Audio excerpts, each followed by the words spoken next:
So this is video number 4, but this is part 2 of the series of the rivalry that I had. And this is the second game that took place in September. And both of us had improved. I'd gone from about 1600 to about 1750 in that time period. And he had played less than me, but we were still both about the same strength. He had gone from like 1550 to 1650. So both of us were clearly still improving and dangerous.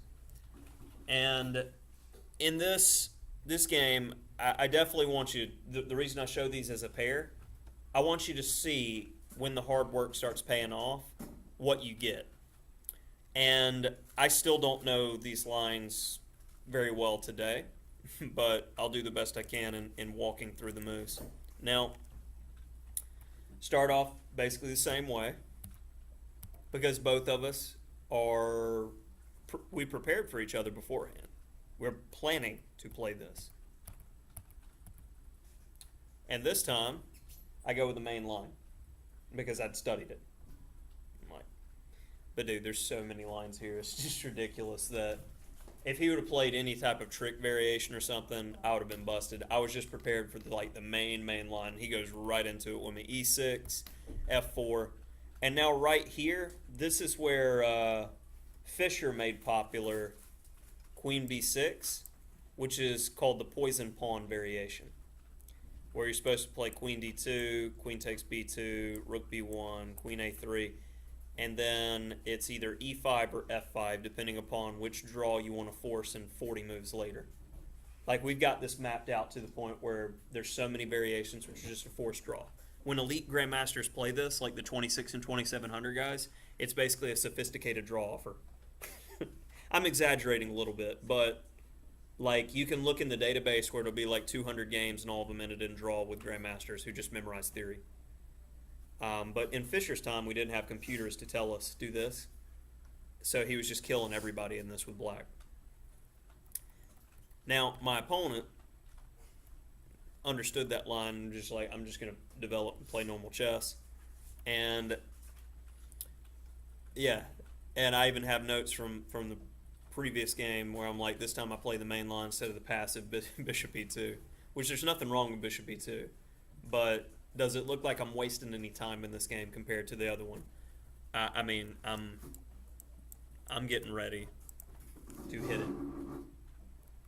And castling kingside is definitely not good for black. Yeah, he should have played knight c6 or queen c7, knight bd7, b6 or b5, bishop b7 to get his own counterattack going. But with this king on the king side, I can go ahead and start going after him. I take because it was in the way. And he takes that way. And I'm like, okay. He's got the bishop pair. I don't have a way to open it up immediately. So I'm going to make my knights better and make his bishops worse. He plays knight c6. I take, and then bishop d3. Best square for the b. And unlike the other game, where the bishop's on e2, if he ever plays b4, this knight goes to e2, and then either f4 or g3 to go to h5 to attack weaknesses. So I've got plans for days here. King g7. Simple, straightforward chess. I'm just going after his throat. why did you do king g7? All right, so that is a good question. Why go king g7? I think it's mostly because you want, in some variations, to move your rook, and his king goes back to where it should go to e8. So say like rook g8, king f8, king e8. The king would actually be safer. So I think his plan was to try to bail out as fast as he could and give some flexibility. After h4, rook g8. Queen e3. And the purpose of this move is what? Not king f8, because then Stopping him from running, because then I grab the h7 pawn. well, like if he moves his rook to go, I could just stab him and then close.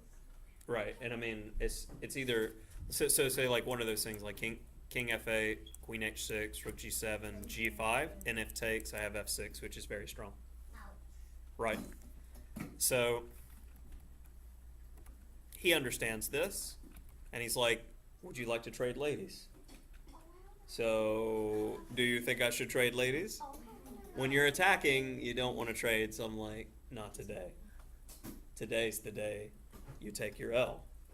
That's, I've rarely wanted to win a game as badly as I wanted to win this one. B4, knight e2, e5, and I mean, you got the bishop pair, but can bishops do anything when they look like that? That's a pawn with a funny hat, To make them special. right? Why do you say G5. that? It's time.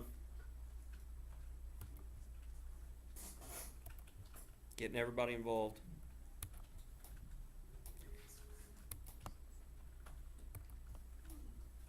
King f8, and I'm like, Oh, he played bishop.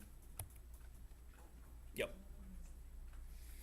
So now You didn't see this that? is, oh yeah, I saw it. I saw this position. All right, so we're at the beginning of the end right here. So this is where it gets fun. What's the obvious move? Queen h6.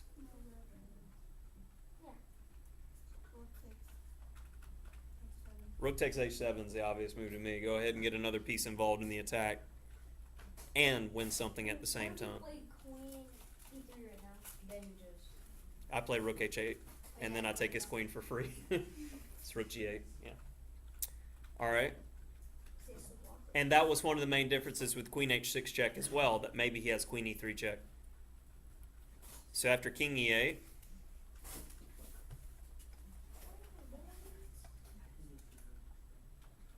if rook h8, he's able to run, right?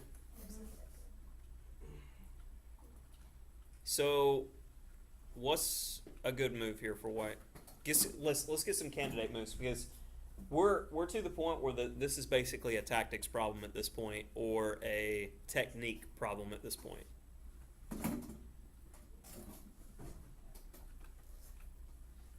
Set up the nasty.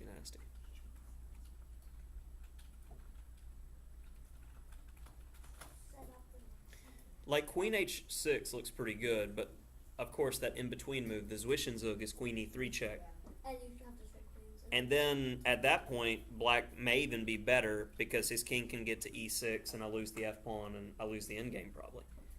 So I must win tactically. Uh-huh.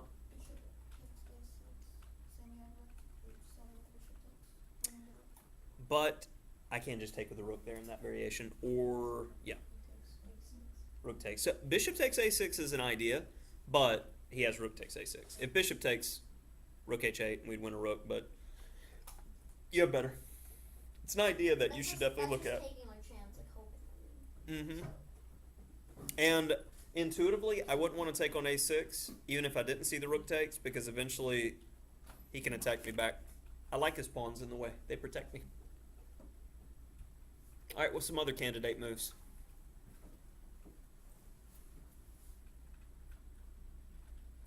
Like, we've established the fact that I do not want to trade queens. So it's got to be a move that assists in furthering the attack and not trading queens at the same time. Because we got to have the queen to knock him out. Uh-huh. Queen h2. Queen h2 makes a lot of sense. First I played rook g7 though. And queen e3. If queen e3, Oh, you take this. yeah. And I didn't mind that because then the follow-up was going to be queen h6 after that. So rook h3. Now queen g5. And my opponent definitely missed an opportunity here with queen e3. But the difference was with the rook on g7, I'm going to be able to follow up with bishop c4. And I understood that. And his f-pawn falls, and I mean, it continues. He plays rook h8. Now what do you do? Keep in mind, if rook g8 check, he just goes king d7 and his rooks protect each other.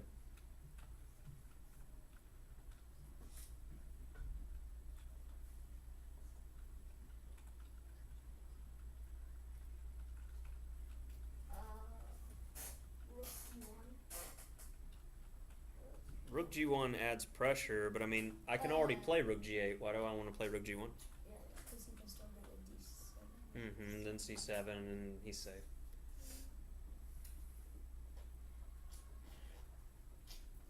Do more better, Ben.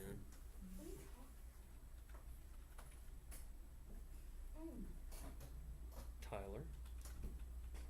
Rook takes F7? Yeah, I said so. Rook takes F7. He resigned as soon as I played it because every variation leads to death. Say one simple variations after king takes F7, queen G7, mate. Or those back ones.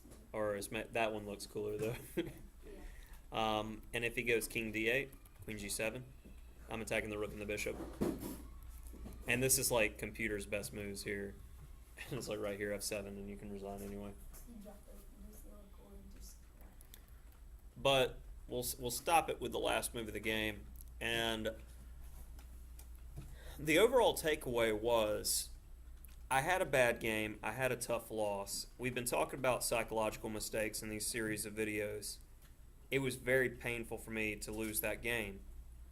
And instead of just quitting or pretending like there's not a problem at all, when you know you have a glaring problem, fix it. If you suck at remembering openings, study openings. If you suck at tactics, do more tactics.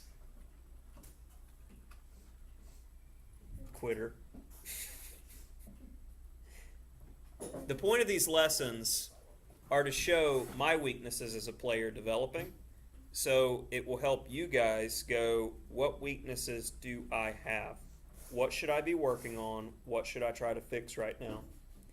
Does it seem like I'm swapping openings like all the time?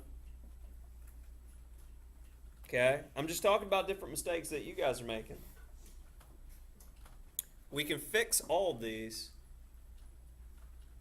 by working hard and doing the right type of work.